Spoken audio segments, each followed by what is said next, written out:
Salah satu sahabat japri saya, "Mas, bisnis BPR itu bisnis sunset ya. 1-3 tahun ke depan bertahan paling top. Dan setelah itu bisnis BPR bakal kering dan menuju musnah ya." Saya tidak menjawab pertanyaan di WA tersebut, tapi saya malah melamun. Saya melamun ke Bali. 3 tahun yang lalu saya berjumpa pejabat puncak Bali yang sekarang sudah selesai masa tugasnya. Salah satunya adalah diskusi kedatangan investor Cina di Bali. Singkat cerita, setelah pertemuan itu saya jadi ciut karena Bali pasti akan punya masalah baru. Cina masuk, harta Bali bisa terkuras. Begitu logika saya waktu itu. Investor Cina beli hotel di Bali, beli di Ubud untuk sisi utara dan udara dingin, lalu beli di daerah Jimbaran, daerah Nusa Dua, daerah Uluwatu di sisi timur, dan di sisi selatan Bali, lalu di sisi barat di Kuta, di sisi Sunset. Itu mengcover seluruh daerah wisata Bali. Lalu investor Cina membeli beberapa restoran di Bali di berbagai wilayah, juga toko oleh-oleh yang semua oleh-olehnya juga kalau bisa import barangnya dari Cina atau ada unsur Cinanya. Kemudian berdiri biro-biro perjalanan oleh Cina tersebut yang khusus melayani turis Cina.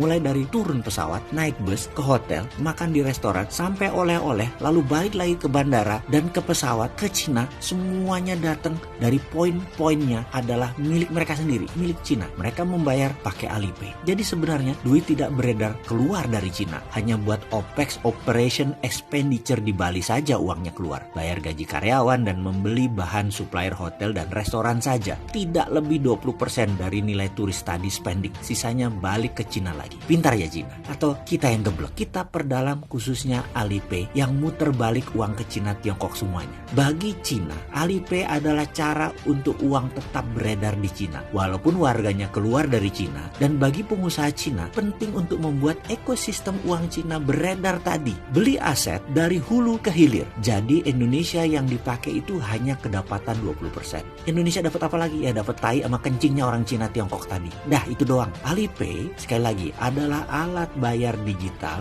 dan ini merupakan future transaction yang sudah hadir saat ini yang dipakai Cina sebagai kekuatan ekonominya. Alipay hadir bukan dari lembaga keuangan seperti bank atau BPR. Alipay lahir dari platform Alibaba, platform Niaga. GoPay juga bukan dari lembaga keuangan. GoPay lahir dari bisnis transportasi. T-Cash lahir dari Telkomsel, bukan lembaga keuangan. Jadi lembaga keuangan perbankan merupakan sunset industri. Kejam ya dunia digital itu. Bank sebagai lembaga untuk menaruh duit pun akan berpindah. Kalau ATM dan paymentnya sudah beragam feature dan bukan produk bank, maka meletakkan uang akan menjadi beragam juga. Digital currency merupakan generasi berikutnya untuk portfolio keuangan. Bukan alat bayar tetapi alat investasi. Investasinya di mana? Daripada taruh di bank, maka lebih baik letakkan di digital currency. Mudah-mudahan cerita di video ini menjawab pertanyaan bisnis BPR di ambang kemusnahan di sisi pemerintah. Semoga video ini membuka mata negara agar Indonesia punya mainan pembayaran yang melengkapi ekosistem bisnis aset tadi di negara lain juga dan melarang Alipay beroperasi di Indonesia.